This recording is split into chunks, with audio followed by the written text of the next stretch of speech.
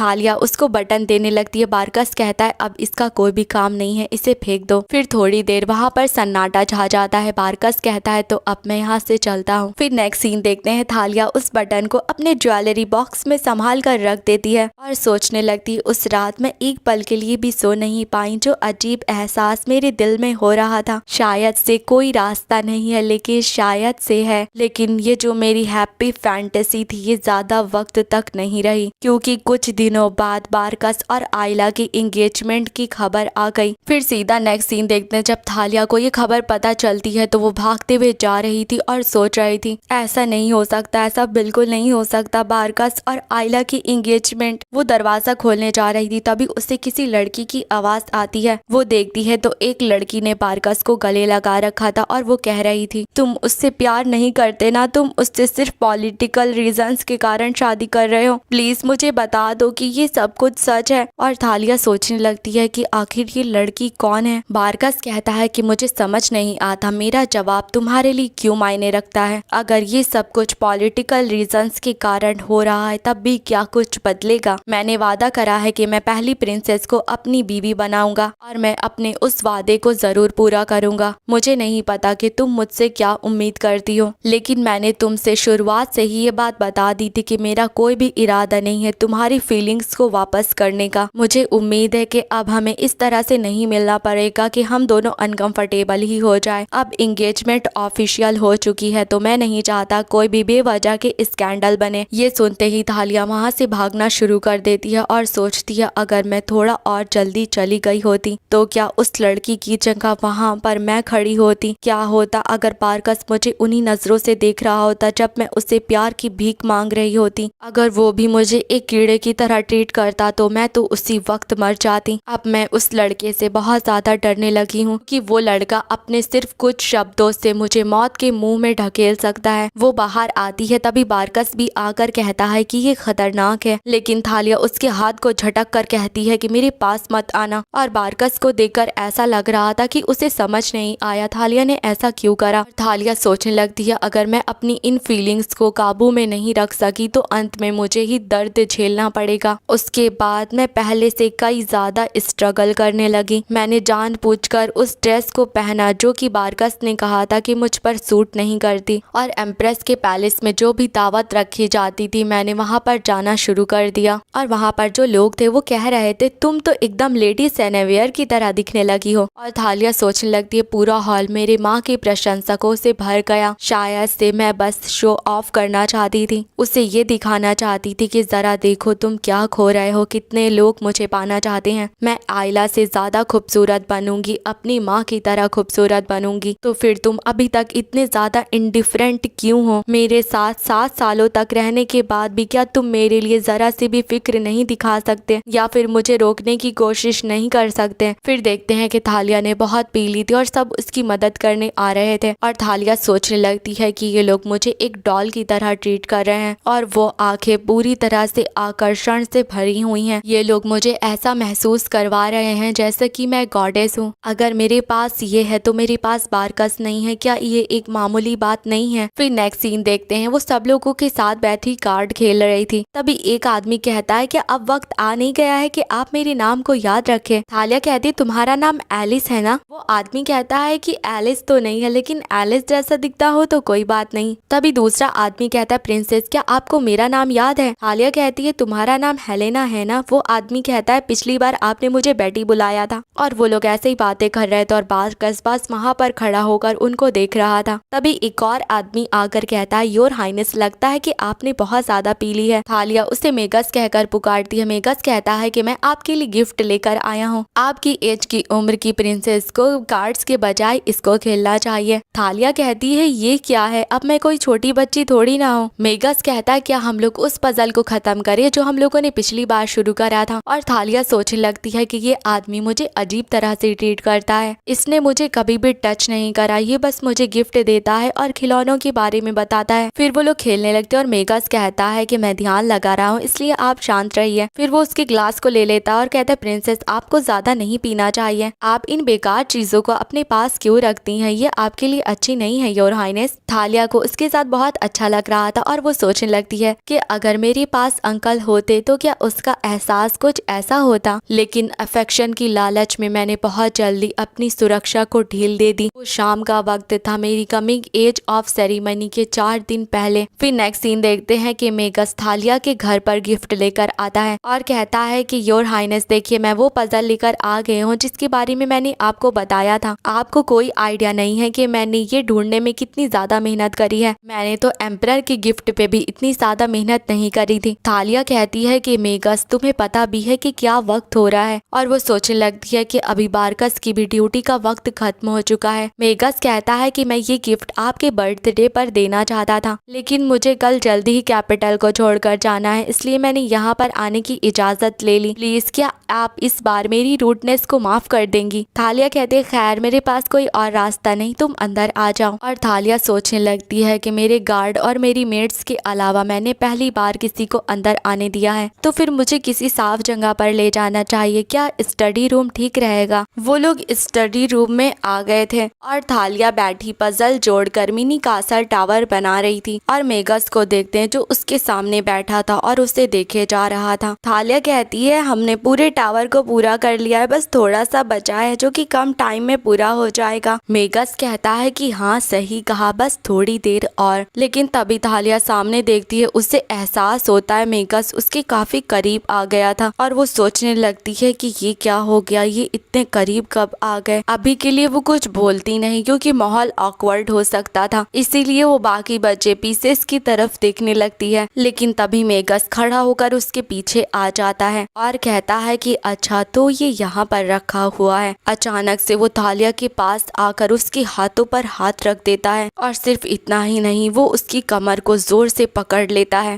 थालिया तो वहीं पर जम सी जाती है। मेगस कहता है कि बस थोड़ी देर और रुको। योर हाइनेस, तुम्हारी बॉडी से एक मीठी सी खुशबू आ रही है, तुम वही परफ्यूम ऑयल का इस्तेमाल करती हो जो कि तुम्हारी माँ करती हैं। लेडी सेनेवियर के बालों के अंदर से भी सेम यही खुशबू आती है। एक बार जब आप इस सुगंध में मदहोश हो जाते हैं तो फिर आपको इसकी लत लग जाती है कि आप इसे सूंघते ही रहते हैं। वो उसकी चेस्ट को भी टच करने लगता है, लेकिन तभी थालिया चिल्ला कर कहती है नहीं। लेकिन टेबल और चेयर इधर उधर बिखर गई थी। मेगस उसके ऊपर चढ़ गया था और थालिया सोच रही थी मुझे भागना होगा, मुझे जल्दी से यहाँ से भागना होगा। लेकिन मेगस उसके पैर को पकड़कर फिर से खींच लेता है। थालिया उसे दूर करने के लिए घूम जाती है, लेकिन मेगस उसके हाथों को पकड़ लेता है और कहता है कि बस थोड़ी देर ऐसे ही रुकी रहो। वो घिनौने तरीके से थालिया के मुंह को चाटने लगता है और कहता है कि लेडी सेनेवियर, आप जानती हैं कि मैंने आपको कितना ज्यादा मिस करा। इस तरह से कांपने की कोई भी जरूरत नहीं है क्योंकि ये जो दर्द है वो बस कुछ पल के लिए रहेगा और जल्दी ही योर हाइनेस को भी अच्छा लगने लगेगा। लेकिन इससे पहले कि मेगस कामयाब होता, कोई आकर उसे पकड़कर खींच लेता है। थालिया खुद को संभालती है और पीछे जाकर बैठ जाती है। देखते हैं कि वहाँ पर बारकस आया था जो मेगस के सर को पकड़कर जमीन पर पटकने लगता है। मेगस बहुत ज्यादा चिल्लाना शुरू कर देता है और बारकस शांत आवाज में थालिया से कहता है, थालिया अपने कमरे में जाओ। वो फिर से मेगस के सर को पटकने लगता और मेगस कह रहा था कि चलो बैठकर बात करते हैं, मुझे छोड़ो। लेकिन बारकस की आंखों में साफ दिख रहा था कि वो मेगस को बिल्कुल भी छोड़ने नहीं वाला। थालिया को देखते हैं जो वहीं पर बैठी कांप रही थी। उसे बारकस की आवाज नहीं सुनाई दी थी क्योंकि बारकस ने पहली बार उसे इतने शांत तरीके से कहा था। तभी बारकस फिर से थालिया की तरफ देखकर कहने लगता है, थालिया रोम गिरटा, क्या तुम्हें मेरी आवाज सुनाई नहीं दी? मैंने तुमसे कहा ना कि अपने कमरे में जाओ। लेकिन थालिया को तो अभी भी विश्वास नहीं हो रहा था। वो वहीं पर बैठी कांप कांप रही थी। तभी बारकस चिल्ला कर कहता है कि मैंने कहा कि अभी जाओ। तभी थालिया को होश आता है, वो वहाँ से भागना शुरू कर देती है। वो आकर अपने कमरे में बैठ जाती है। उसे बहुत ज्यादा उल्टी महसूस हो रही थी और वो सोच रही थी मुझे दर्द हो रहा था, वो बहुत घिनौना था और बारकस ने मुझे देखा। वो अपने नाखूनों से खुद की बॉडी को नोचना शुरू कर देती है और सोच रही थी कि नहीं, ये सब कुछ सपना है, ये सब भयानक सपना है। वो चिल्ला चिल्ला कर रो रही थी। उसके बाद पीछे मुड़कर देखती है तो उसके सामने बारकस खड़ा हुआ था।